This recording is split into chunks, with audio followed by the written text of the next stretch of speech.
It's our last day in Cochrane, last day of the trip. You can see the nice lineup of sleds here at the Westway. Trucks and trailers covering the entire parking lot. Been an awesome trip so far. Guys are just getting their things together. And we're gonna head over and get some gas. And then we've got a pretty cool ride today. We're actually gonna go south, so it's gonna be a bit of a different plan than we originally intended. We were gonna go up to the canyon again today, but Jesse kind of changed our plans last minute. We got a cool ride mapped out for today for about 320k. Should be pretty sweet. Definitely excited.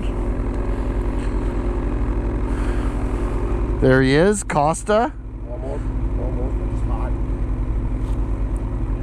You sweating in there? I had that caffeine, bro. Caffeine. Kostia is fired up. Wired.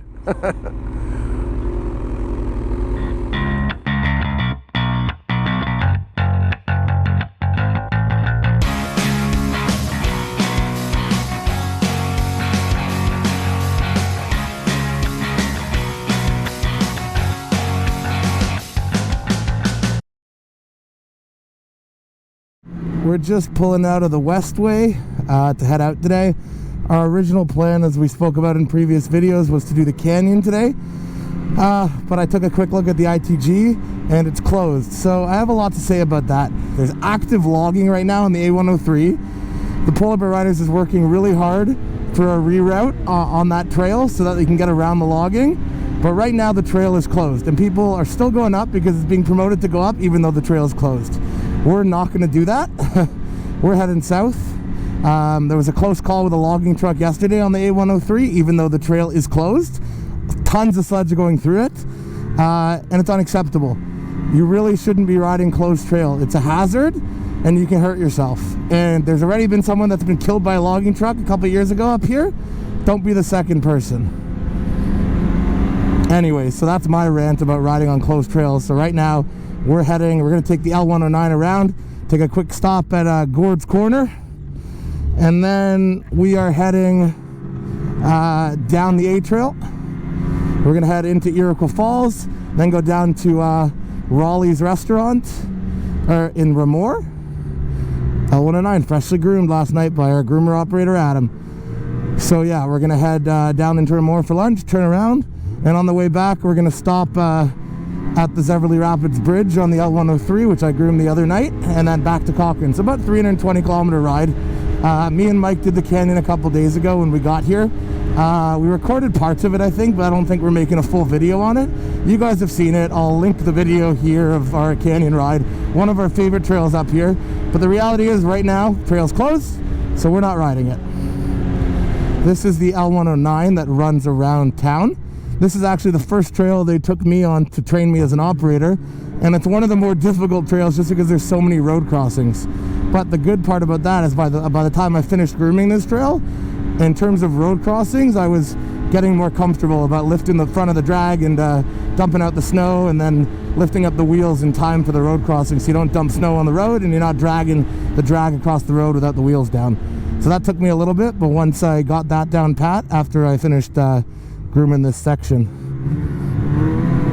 I do, because it means we're getting rid of... Oh, and we're taking our first stop of the day.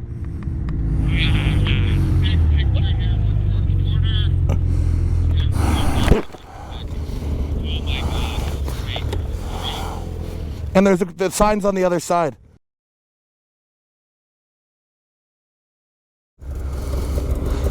Quick little stop at Gord's Corner is done. And now we are ready to head out. VR1's getting some miles on today. Okay, let's head.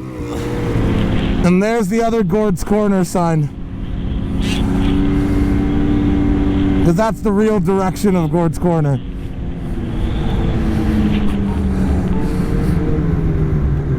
It's nice to be able to mute them out sometimes, eh?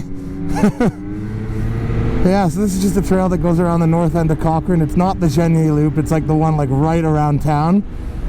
And yeah, excited to head down the A. Jeff and Doug rode down to Matheson yesterday, and they said it was absolutely mint. So we decided we're going to head down today. We'll go a little bit further to Ramore for lunch, and then turn around and hit the Beverly Rapids on the way back. But another beautiful day, -16 in Cochrane. Sleds love the temperature. I like the temperature because I'm not getting too hot. Just a perfect combination of everything. We're super sad that it's our last day up here, our last day of riding up here. But all good things have to come to an end, and we'll be riding in no time as soon as Mother Nature gets in check for Southern Ontario. It looks like the weather is going to change to cold, which we need, and then hopefully some snow in the forecast soon. Not right away because we have 0 frost, but once we get that frost snow in the forecast, it will be ideal.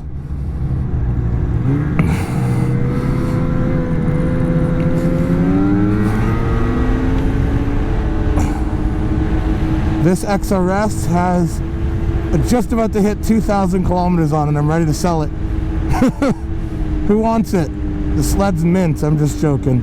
But I'm not going to care this year. I'm putting on as many kilometers as I can. If I put on 10,000 kilometers on it, I'll put on 10,000 kilometers on it. Last year, I was like, well, I shouldn't put so many kilometers on it because then I won't be able to sell it for as much. Now I just want to ride. I'm just going to enjoy it. It is what it is. So welcome to my staking job. I staked this section.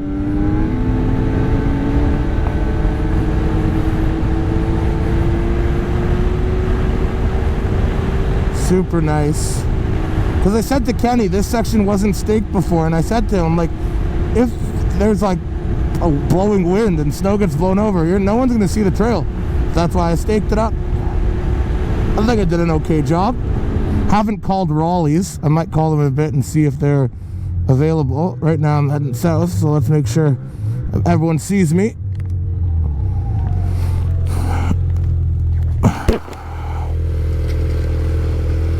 One, 2, 3 more. There's Andrew on the Mach, Jeff on the XRS, and Doug on his Indy. You like it, Kostia? Good, I'm glad. I gotta put some more miles on it. I gotta get used to it. This section of trail is absolutely beautiful.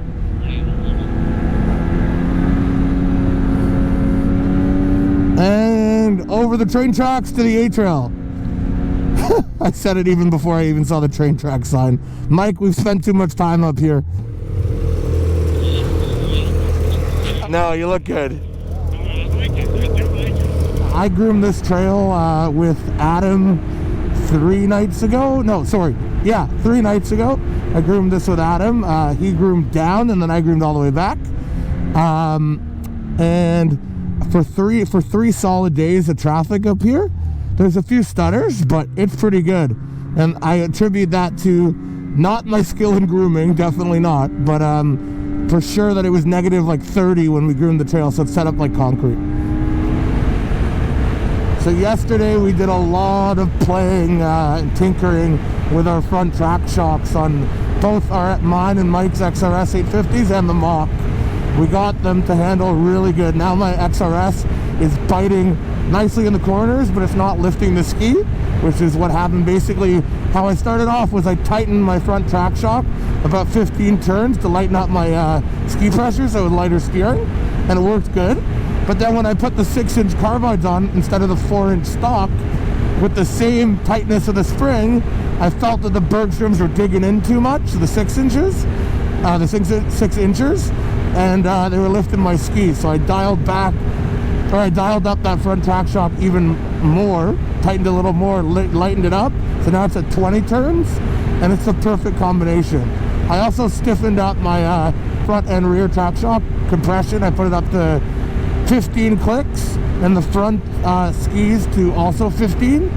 And like yesterday, Foot Moguls for their whole section of trail from Moonbeam across to Greenwater Provincial Park. It handled unreal. Like I was like in the air and landing and no bottoming out.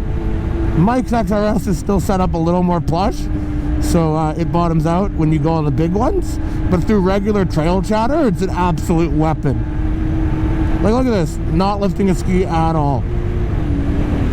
And I'll tell you guys a funny story. So a couple weeks ago when I was up here volunteering, there was one day where I was working. I had back-to-back meetings from 8 to 11, and then I had more meetings from 2 to 6. So I had 11 to 2. I'm like, oh, I'll go out for a ride. So I go out. My meeting ends at 11:05. I'm already fully suited up on my sled. And I looked down at my gas gauge and it says 3/4 tank. And I don't have my jerry can with me. And I think to myself, oh yeah, I'll be good. I'm only going to Severly Rapids and coming back. And I broke my cardinal rule, which is, there are 2 rules. 1, always carry my jerry can, especially in Northern Ontario. And 2, always never pass a gas station, always fill your sled. So I head down to Severly Rapids. I get to the Severly Rapids and I turn around and I look at my tank and it says 1/4 tank, and I'm like, I don't think I'm getting back to Cochrane. So I turn around and I'm heading back, and I see 2 guys in front of me with a jerry can. So I was trying to chase them down to ask them if I could buy gas from them, but I couldn't catch up to them because my sled was already bogging because it was low on gas, and I was burning gas doing it. So I slowed down. I got to where the A trail crosses Highway 11, about 10 kilometers or so south of town, and I saw that my gas light was on and my meter was like almost bone dry. So I said, you know, it's about 21K from there back to Cochrane in the bush. I'd rather not get stranded in the bush. So I parked my sled a little bit off the highway and stood on the side of the highway with my thumb out. And a guy picked me up and took me back to Cochrane. I got in my truck, I hooked up the trailer, came down, pulled the sled into the trailer on the side of Highway 11, headed back to Cochrane, and walked into my room at 1:59 p.m. for my 2 p.m. meeting. So I just made it. But it gets crazier. So I pull out the sled later that evening to go out for a ride with Kenny up to Greenwater and back. And it was conking out, pulling it out of the trailer. So if I would have driven a kilometer longer or a couple hundred meters longer on the trail instead of stopping at Highway 11, I would have been bone dry. I had to use my jerry can just to get my sled out of the trailer across the road to the gas station. It was crazy. Always an adventure in Cochrane. I told that to Kenny and Jeff and they were peeing their pants. Always carry a gas can, never pass a gas station. I remember coming through here a couple weeks ago at the Club Scandics and packing down 3 feet of snow. We were the first tracks on it. The other trick I find is when it's bumpy, stick to the extreme right side, and it's usually much better because people all go in the middle of the trail. Even though you're supposed to stay to your side, up here people go to the middle of the trail. So staying all the way to the right, you usually get a smooth ride. So as of now, we have 1 trip for sure in the books in February over Family Day long weekend to Quebec. We're excited for that. We're not going to be, there's a curfew and the restaurants aren't open, but that's the same thing we had to deal with last year. No biggie. We'll survive. You can still sled. Trails are still open. That's all that matters. And the gas is still there. If I have to eat my food on the side of the trail or in a gas station, I'm okay with that. And get out and ride those beautiful trails. So this year we're going to go to Chibougamau. We're super excited about that. There should be another trip in the books. I'm planning to be back in Cochrane for the Canucks Performance Northern Expedition ride. So I'm hoping to be back for that in March, I believe. And then the other thing was we're thinking about doing a trip in Algoma in February, but we haven't confirmed yet, and do the North Shore Loop, but we don't know exactly yet what we're going to do. So this is where I abandoned my sled and hitch tank. Oh. Let's go help a sledder in need.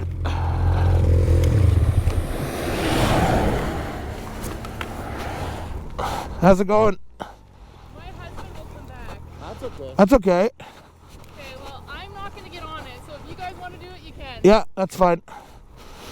Maybe you can even do it before he comes back, and then I won't be so embarrassed.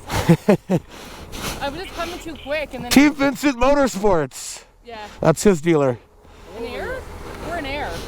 Yeah, he's in Kitchener. Wow. We bought this from Dave. Oh, no way. That's okay. Oh God, my husband's gonna kill me. Okay, let me get on it. Ready? You're right in front of me. Don't stand there.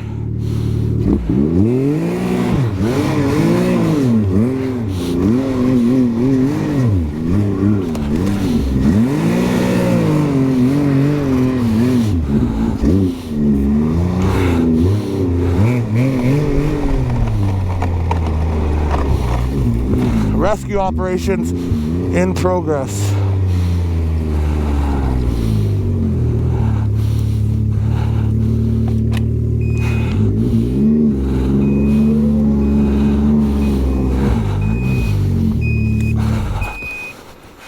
Oh, and it's a 4-stroke. Oh no. At least you didn't try to pin it, because you would have made it so much worse. I love the handlebars. Yeah. Amazing. The heaters are, yeah, and the heaters and the handlebars. Is amazing. I like the Ski-Doo way better. You like the Ski-Doo way better? You're also used to it. You put on so many kilometers on it, it would take serious mileage on this to actually get used to the chassis. Right. And that's the same predicament I'm in, because I really like this machine. So when I get on that, just off the bat, I'm disappointed because I love the ride of this sled. Like even going through these slaloms, Yeah. I would have been on my this thing. My ass is not used to this. Yeah, it's also stiff. It is stiff. We're getting that seat softened. It's at the right height. That's not the problem. The problem is it's just too stiff. So we're taking it. We have a girl in the city who will open up the seat and put in like more porous foam. Yeah, softer foam. Yeah. The weather could not be better. Doug, we stiffened this thing up to full stiff. Won't bottom out on anything. Nice. No, I hit And just sit on it for a sec. We did the rear spring. You'll see it won't sink as much. Holy shit. It's a whole new ride. You can try it if you want. It was just sinking before. Andrew, how's the mock in this stuff? Oh, you were riding it. Mike was flying, bro. Flying. Gone. Gone. He was fucking on. Somebody was on my ass. What? Nice. I don't think I probably caught you in the trees. It's the same speed as the 850. I'm going to give the VR1 a whirl now that we've stiffened her up a little bit. Before I found it way too soft.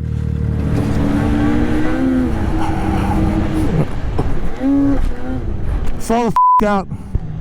Jesus. Woo.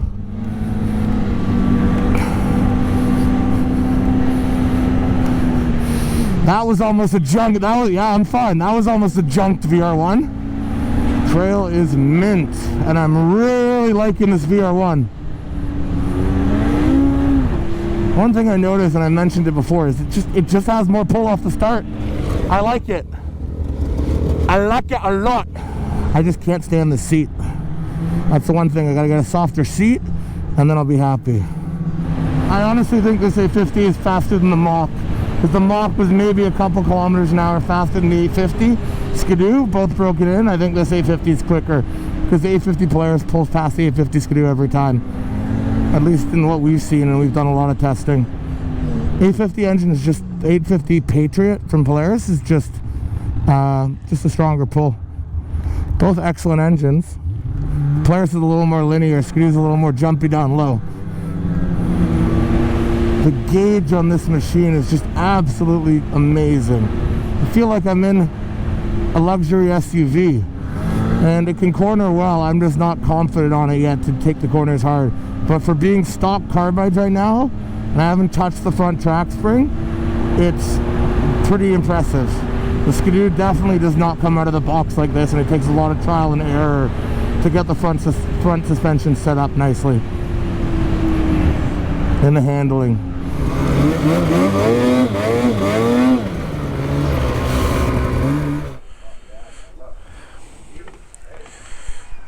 All right, so we're just coming out of Rollys. Just had a great late lunch. Well, boys and girls, here comes Kostia. Here's Mike and Jesse stranded in the middle of the forest. So here's the situation of events. I get to Matheson with all the boys to go fill gas. Mike was at the back because he was doing some video. So I get there and we fill gas, and we're done filling gas. Where's Mike? We wait 5 minutes, no Mike. So I turn around and I start chugging along back towards Ramore to Raleigh where we had lunch. And I see Mike stopped here on the trail. And I came prepared. I had a jerry can because I figured he might have run out of gas. So I get here and I go to open my jerry can, and somehow, who knows how, the keys to my link lock that have locked my jerry can to my sled are missing. So I couldn't use the jerry can because I couldn't take it off the sled. So we called Kostia, who was waiting, at Matheson at the gas station, and he filled up a jerry can and came back. So it took us 2 sleds to get 1 sled back running. Oh boy. How was the experience for you, Mike? Do you think you were walking back to town? I mean, I certainly got a little nervous at one point. I'm like, should I just grab the jerry can and walk back and try and get gas? Or should I just stick it out and wait? And so, Well, you should wait. Because sure enough, waiting is the right thing to do. I mean, the boys obviously got to a stop and said, hey, we're missing somebody. Come back the same way, right? And pick yourself up. I mean, unfortunately, it's kind of my fault. Like, I didn't put enough gas in the Polaris at the last stop. Or we should have gassed up on the way in as we continued further. So it's a good lesson. Yep. We're putting some gas in the VR1, and then hopefully we can get it to Matheson for more gas. Oh boy, adventures with the boys. Adventures with the boys. Never a dull moment with us, eh? It's always something. All right, let's see if she starts. You can go ahead of us. Yeah, I will actually. Just to fill up your jerry can as well. Just in case. It'll take a bit. Pump the throttle.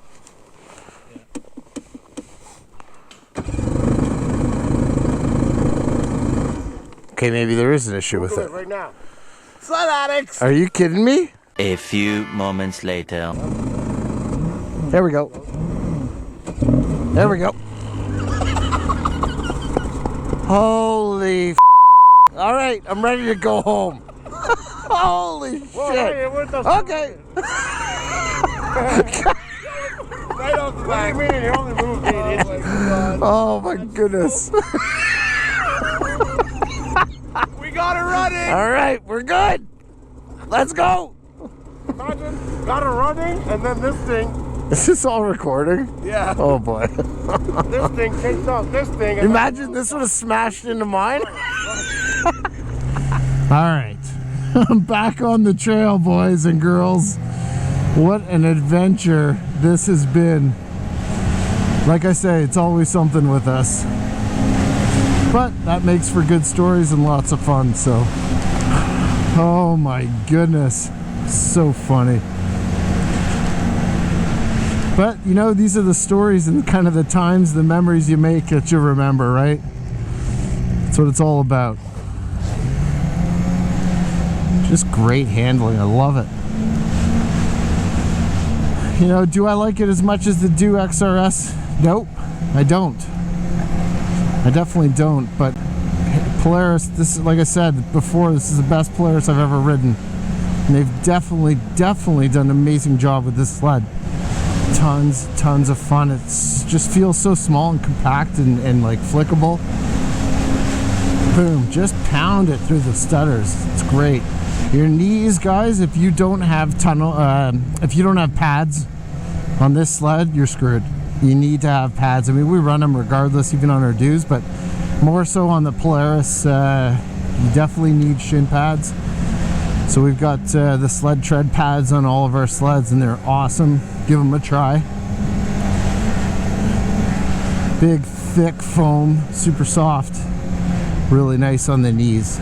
This has really been like our trip for the year, where we've been really trying out all these sleds and messing around with the setups on all these new machines. So it's been a lot of fun. All right, let's find this gas station that I so desperately need. Esso? Perfect. Not too bad. Not too far from where I was stranded. Thank you, boys, for coming to get me and not leaving me in the bush. That was kind of a weird one because we had just popped in, you know, our fuel caddies and given everybody kind of a, you know, splash of gas back at lunch. So I wasn't really expecting that to happen, but note to self, last guy in the bunch, always carry fuel. Good morning, guys. Well, it is it is Wednesday. What's the date today? January 5th. Yeah. Wednesday, January 5th. It's about 7 in the morning. We're just loading up on our way to head back home. It's been an awesome week up here. For me and Mike, basically almost an awesome month up here.